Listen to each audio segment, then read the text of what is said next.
So you guys are just starting out Stardew Valley and you guys want to explore the amazing land in Stardew Valley. Well, you guys are lost. If you guys are lost as beginners, this video is extremely helpful to you guys. So I hope you guys appreciate today's video and drop a thumbs up. Once you guys start the Stardew Valley selection screen, you guys would be able to select a farm and name yourself and be able to customize your character. So for the purpose of this tutorial, we will skip the intro, and there is different types of farm which I will go through in the near future. So you guys are going to press OK, and once you guys are in the farm, you guys should be able to see that voila, you guys are at your home right now.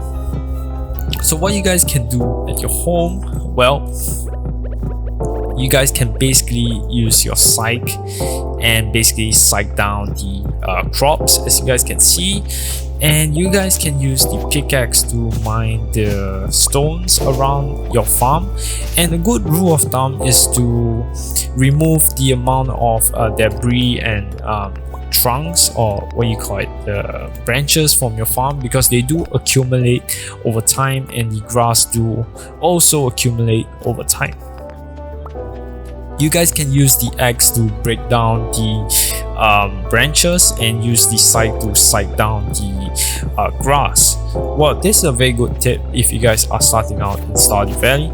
You don't want to scythe too much of this type of grass because they do drop a hay if you guys have a silo. So the next thing you guys would want to do is basically just scythe up to around 10 spaces or 10 pixels of land, and you guys want to break down the rocks. And once you guys have done it, you guys are going to pretty much do what I'm trying to do right now, which is basically create a small space. So I'll see you guys once I've created a space on the farm.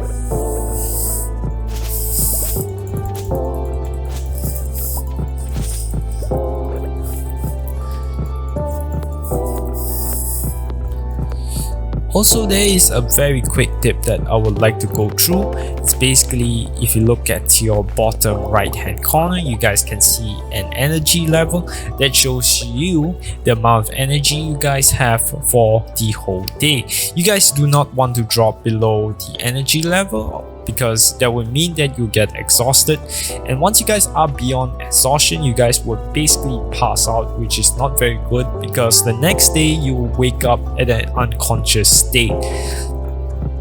So you guys are going to hold the farm like this and use a hoe to create a tiled soil, so you guys can plant your vegetation on the farm. So that is a very important step in creating your very first farm. And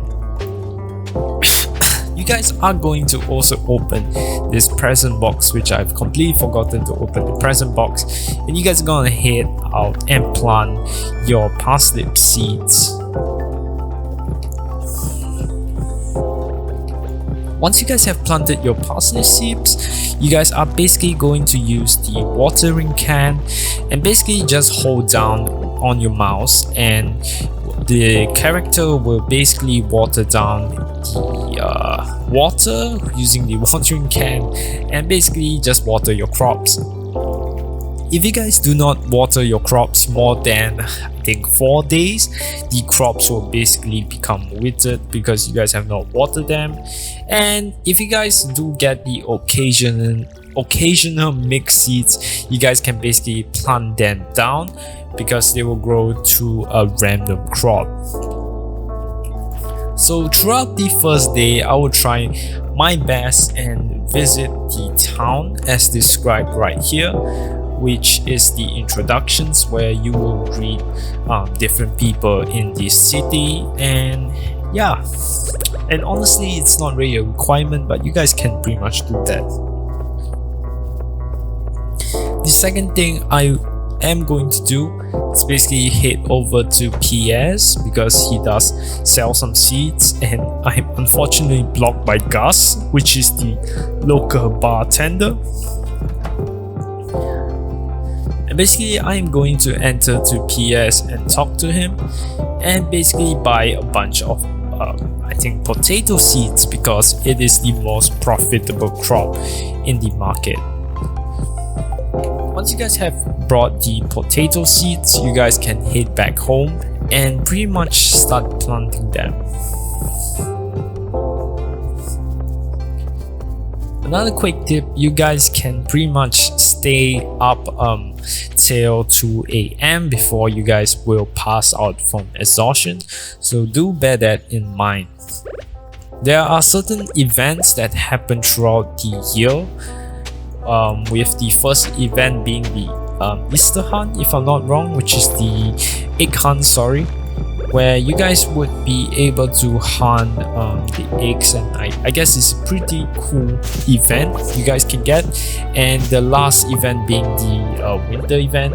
So you guys are basically going to plant down the crops, which is the potato seeds, just like before, and basically just plant all of them and use your watering can to water down your crops.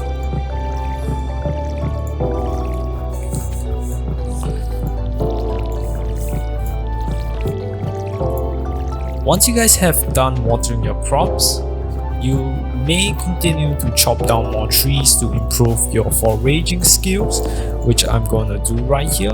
And just a quick tip, you guys can use consumables such as fuel snacks or anything that you guys can eat to recover energy and health, especially if you guys are in the cave, which is very important to have health and combat levels in the cave.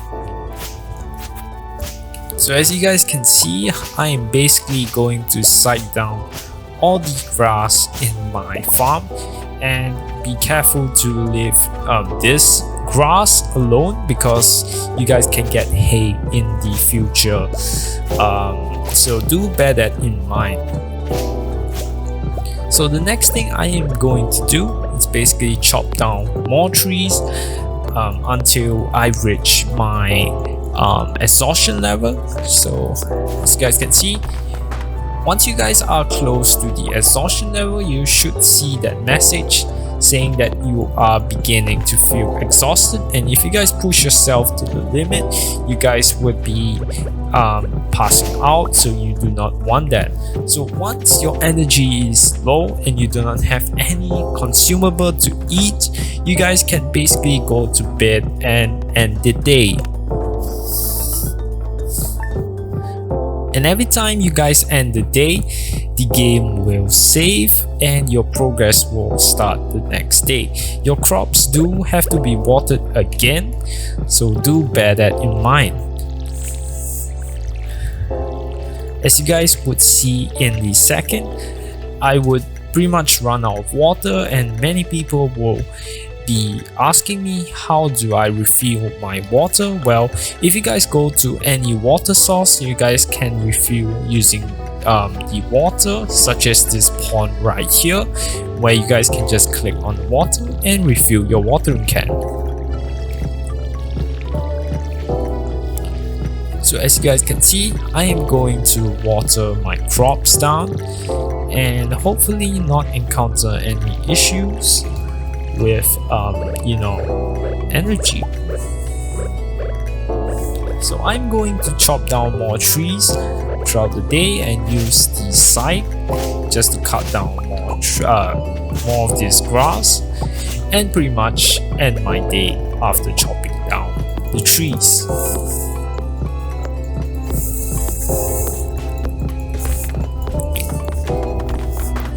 Do bear that in mind. In Stardew Valley, there is 3 types of trees, with one being this tree, the second tree being the second variation of tree, and the third variation being this kind of trees. So do bear that in mind. They give different consumable when touched, so do bear that in mind as well.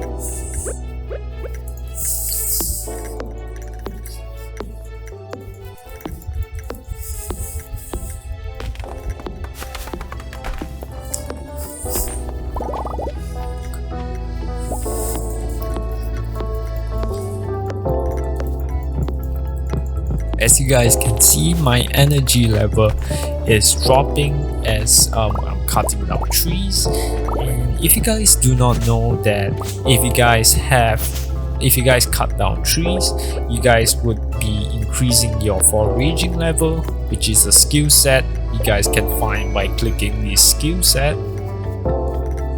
and you guys can see the foraging skill.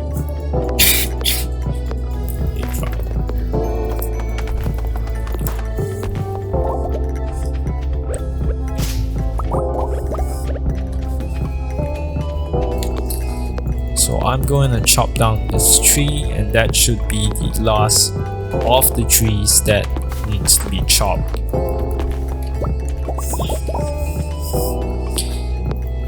Looks like there is one more tree to be chopped.